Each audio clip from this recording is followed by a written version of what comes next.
এমন কিভাবে হয় যে মেয়ের বিয়ে হবে না? এমন কি হয় যে মেয়ের বিয়ে আটকে যাবে? ছেলে পক্ষ হোয়াটসঅ্যাপ ফোর চেয়েছে, তাতে কি হয়েছে? আমি জানি ওর দাম 3 লক্ষ টাকা। আমি ঠিক জোগাড় করব। আমার কাছে নেই তো কি হয়েছে, আমি ব্যাংকের কাছে যাব, ব্যাংকের থেকে লোন নেব। যদি ব্যাংক না দেয় আমি তৃতীয় কোনো ব্যক্তির থেকে লোন নেব, কিন্তু আমি ঠিক টাকা জোগাড় করব। দেখো, তুমি কোনো চিন্তা করো না। আর গ্রামে আমাদের যেটুকুনি জমি আছে সেইটুকুনি দরকার বলে আমি বেচে দেবো, কিন্তু আমার মেয়ের বিয়ে আমি দেবই। আমাদের যাতে সম্মানটা রক্ষা পায়, আমাদের সম্মান আমি কোনো মতেই নষ্ট হতে দেবো না। তুমি কেঁদো না, তুমি কেঁদো না, আমি আছি তো। আমি যেখান থেকে হোক আমি মেয়ের বিয়ে দেবই, যেভাবেই হোক। সে আমি লোন করে হোক, ঋণ নিয়ে হোক, যেমন করে আমি মেয়ের বিয়ে দেবো। তুমি আমার উপর ভরসা রাখো। হ্যাঁ। কার সাথে কথা বলছো? Sorry sir. এটা তো ডিউটির সময় না, আর ডিউটির সময় ফোনে কথা বলছো কেন? স্যার, আমি আমার বইয়ের সঙ্গে কথা বলছিলাম, কখন বাড়ি যাব সেই খোঁজ নিচ্ছিল, তাই আমি কথা বলছিলাম। ফোনটা দাও দেখি।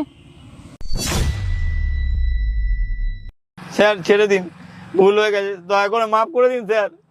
স্যার আমাকে চাকরি থেকে বার করবেন না স্যার, আর আমি ডিউটির সময় কোনোদিন কোনো ফোন করবো না স্যার। যখন ভেতরে ডাকবো চুপচাপ চলে আসবে, ঠিক আছে?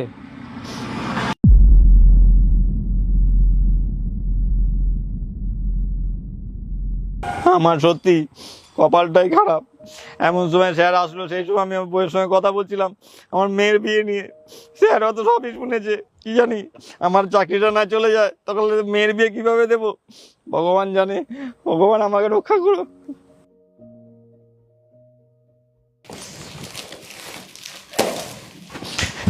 স্যার স্যার, আপনি আমাকে কাছ থেকে বার করবেন না স্যার, আমি আপনাকে হাত জোড় করছি। সরি স্যার, আমার ভুল হয়ে গেছে স্যার। কাজের সময় ফোন ঘাটবে, তাহলে তো এমনই হবে। চাকরি করতে চাও? হ্যাঁ হ্যাঁ হ্যাঁ স্যার।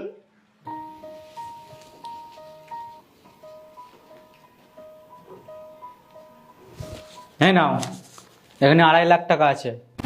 2.5 লাখ টাকা স্যার? এত টাকা কেন স্যার? মেয়ের বিয়ে দেবে না? ছেলেরা ভার্সান 4 চেয়েছে তো। হ্যাঁ হ্যাঁ, কিন্তু স্যার আপনি কি করে জানলেন? হ্যাঁ স্যার, দেখাশোনা কার্ড ছাপানো সবই তো হয়ে গেছিলো স্যার, কিন্তু বরপক্ষ বলছিল যে ভার্সার বোন না দিলে নাকি বরযাত্রী আসবে না। কিন্তু এত টাকা কোথা থেকে জোগাড় করবো স্যার? আমি তো ভয়ই পেয়ে গেছিলাম বিয়েটা না ভেঙে যায়। কিন্তু আপনি তো খুব ভালো মানুষ স্যার। দেখুন, আপনি এখানে কত 10 বছর ধরে কাজ করছেন। অফিসের খারাপ সময় ভালো সময় সব সময় আপনি ছিলেন, আর এখন আপনার খারাপ সময় আমি জেনেও যদি আপনার